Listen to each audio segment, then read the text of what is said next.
Hey everybody, welcome to TIW Podcast. I'm Eric, and today I watched WWE TLC 2020 and the next night's episode of Raw.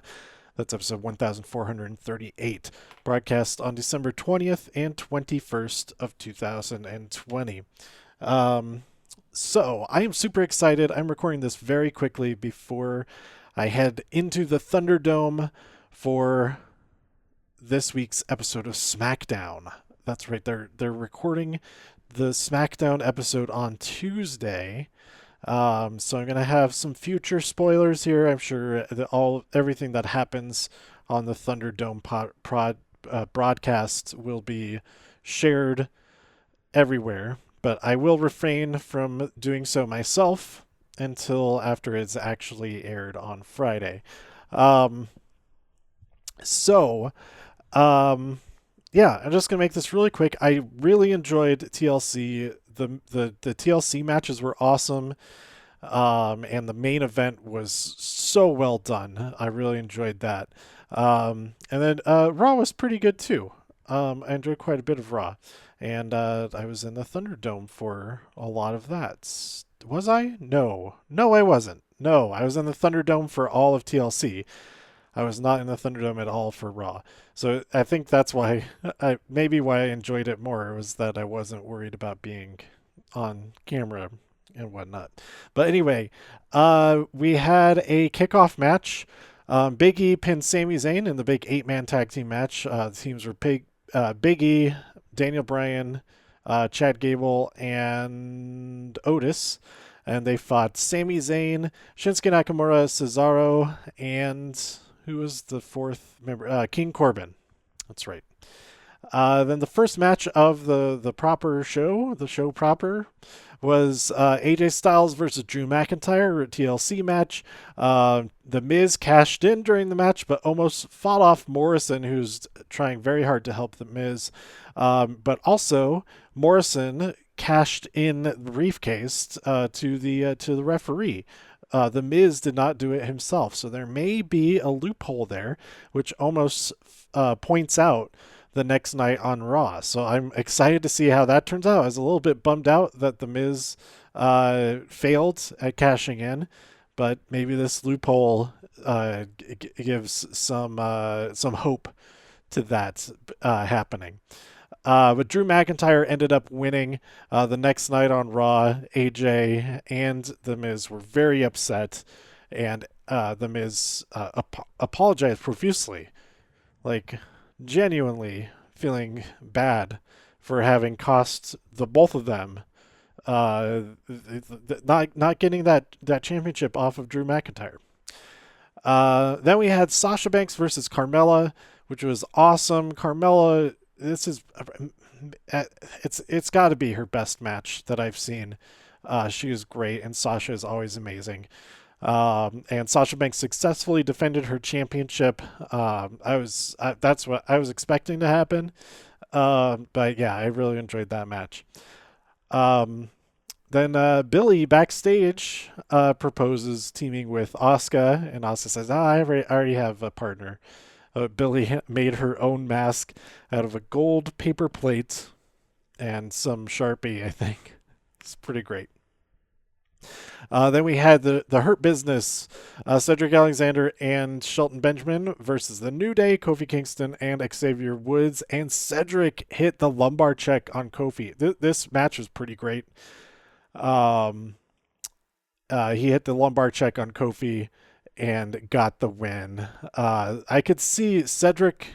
Cedric definitely seems as though he is rubbing everybody the wrong way a little bit, being a little bit too hyped up about everything. It reminds me a lot of when Jason Jordan was kind of part of the Shield. Was he working with the Shield? I mean, it wasn't the Shield,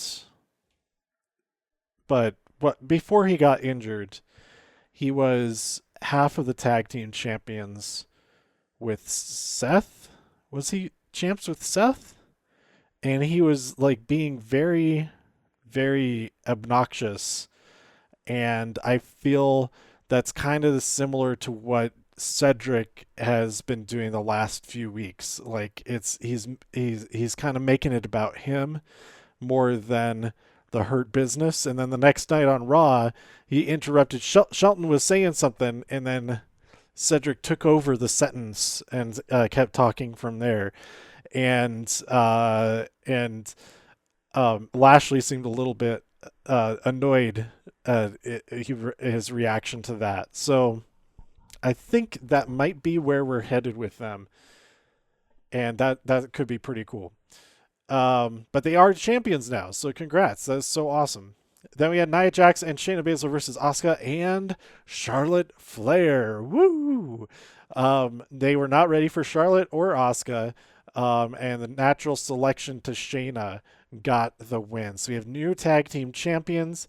I did enjoy this match quite a bit. I'm very happy for Asuka for being the double champ once again. She was double champ earlier, right? She had the tag team titles with Kyrie while she was the Raw champion. Yeah, I think so. Yeah, yeah, that definitely happened. Then we had Roman Reigns. Also, Asuka, I believe, is the first, at least in the modern women's tag team titles. She's the first one to have won the titles with two different partners, or with more than one partner, or you know what I mean. Then we had Roman Reigns versus Kevin Owens, the TLC match. Jay got involved quite a bit. Man, this match was crazy good, and crazy and good. It was crazy, crazy good, and crazy good. Um, at one point, Kevin he got his spine driven into the side of the ladder, like the ladder is laying on the ground on its side, and he got slammed onto it. That was crazy. I didn't even realize it at first, but when they showed the replay at the different angle, I was like, "Oh my god, that ladder is on its side." I thought it was propped up, hanging, draped over the ropes, which would give it some spring. But no, that was not the case at all. At one point, Kevin dodges a spear and Roman goes through a barricade, but Roman he keeps on going, and he ends up getting Kevin in a guillotine submission at the top of the ladder, and he just collapses off of the ladder, and Roman calmly, coolly, collectively collects his bounty, and he remains the head of all the tables. He's still the Universal Champion. But he is going to have a rematch. There's a rematch on SmackDown this week. I highly doubt that it's going to result in a new champion, since it is a pre-taped episode. But I could be wrong. Maybe they'll film two endings to the match for the Thunderdome, and they'll be like, "Yeah, feel free to tell everybody what happened. Good luck with that, because we're not going to choose what actually happened until right before it airs." I don't know. I don't know if they would actually do that, but that would be pretty cool. Then we had the Firefly Inferno, where the winner wins by setting any part of the other person on fire. Um, Person in quotes. Uh, but yeah, they did such a good job, and I thought at first that they were filming it live. But the way they filmed it's almost exactly the same way, and they'd mix in shots that were, different than what you would normally see, but it was mixed in with how they normally shoot a regular match, so well, and the choreography of the stunts. I mean, there's a couple of fire stunts, and then one where somebody was on fire, and then the ending setting the corpse in the middle of the ring on fire was insane. But I mean, it is very obviously not an actual person that was laying there in the ring for that part. But yeah, it was dark, but also very bright because there's so much fire, and it was awesome. Bray Wyatt set a leather strap on fire and tried to whip Randy with it. He also set a chair on fire that was Randy was just a moment before sitting in. That was crazy. But yeah, the Thunderdome. I should have known. There's a couple of people that I recognized throughout the whole night that were not that I knew them from before, or I might have known one of the person from before. I don't know. But anyway, people who were in the center stage of the Thunderdome the entire rest of the night, they weren't there anymore. Um, so I should have put it together as soon as I saw that. But it yeah, they did such a great job that I actually did think a lot of it, and that they were just cutting in parts of it. But it makes sense. The whole thing was done beforehand because it's got the whole rig with the fire around the ring. There's no way they could safely set that up as quickly as the time between matches. So they definitely filmed the entire thing like earlier that day or maybe on Saturday. But however they did it, it was awesome. And Randy Orton, I didn't say who won the match. Randy Orton won the match, and he burned the Fiend to a crisp in the middle of the ring. Bonkers is great. So the next night on Raw, Charlotte and Asuka open up the night, and then Nia and Shayna come out. They're upset, of course, and then Mandy Rose and Dana Brooke come out, and then they have a match. The Sexy Muscle Friends have a match against the former tag team champs, but Shayna wins via the Kirifuda clutch to Dana Brooke. Then we had a Champions VIP lounge draped in gold. Almost all of the gold there on Raw was but then R-Truth joined their photo. He photobombed them because he also has some of the gold, but then the 24/7 people, the 24/7 crew go chasing after him, and then the Hardy Bros come out and say some stuff that is pretty goofy weird. But then we had Gulak versus Garza, which is a great match. Garza won.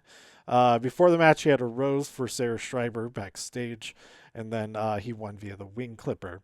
Then we had The Miz. He apologized to AJ, as I was talking about a little bit before. He offered AJ a co-starring role in The Marine, and AJ was very upset because he was very tiny on the poster, and also almost was on the poster, and Morrison wasn't even on there.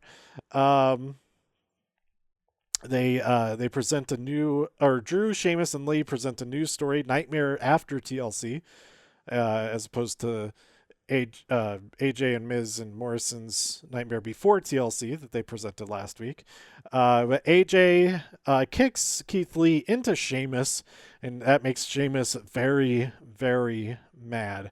Also, it was during this segment that Almost pointed out, Morrison cashed in the contract, not you. So that might be a thing.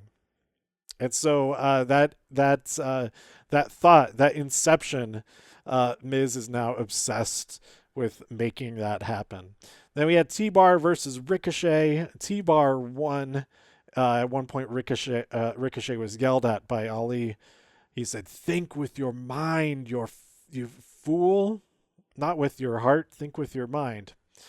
Then we had MVP and Lashley versus Hardy and Riddle, the Hardy Bros, the Hardy Bros.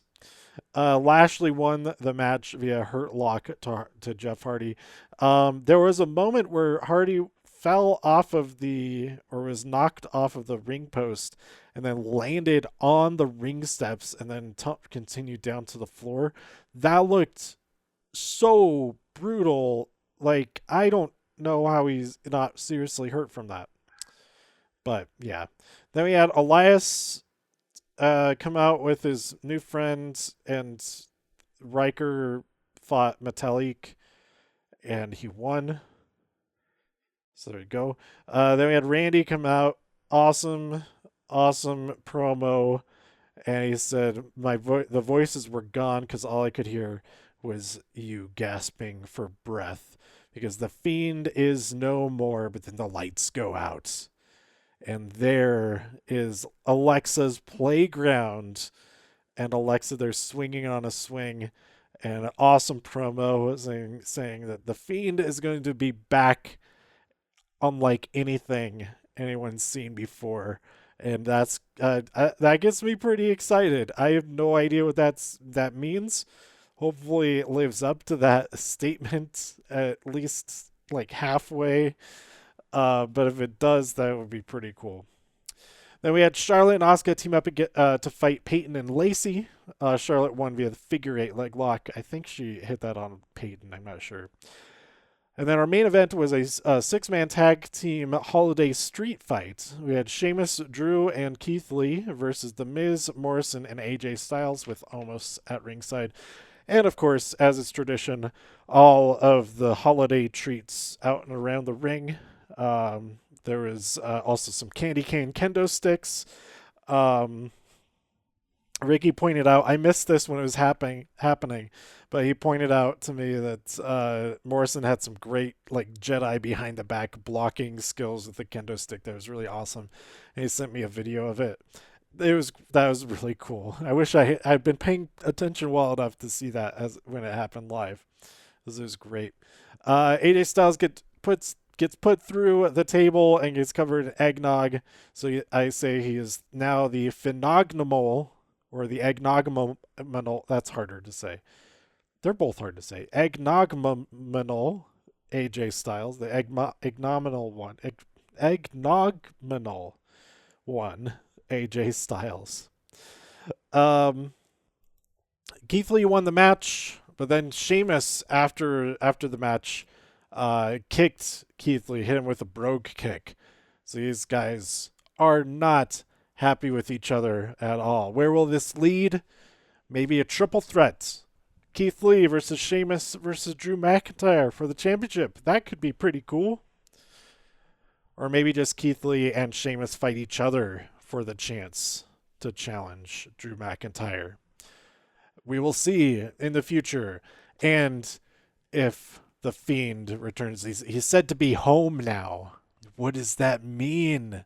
Is he an actual monster? Has he turned and evolved into a kaiju of some kind? He posted a photo of a cocoon. I think he may have turned into Mothra. So that is it for TLC and the next night's Raw.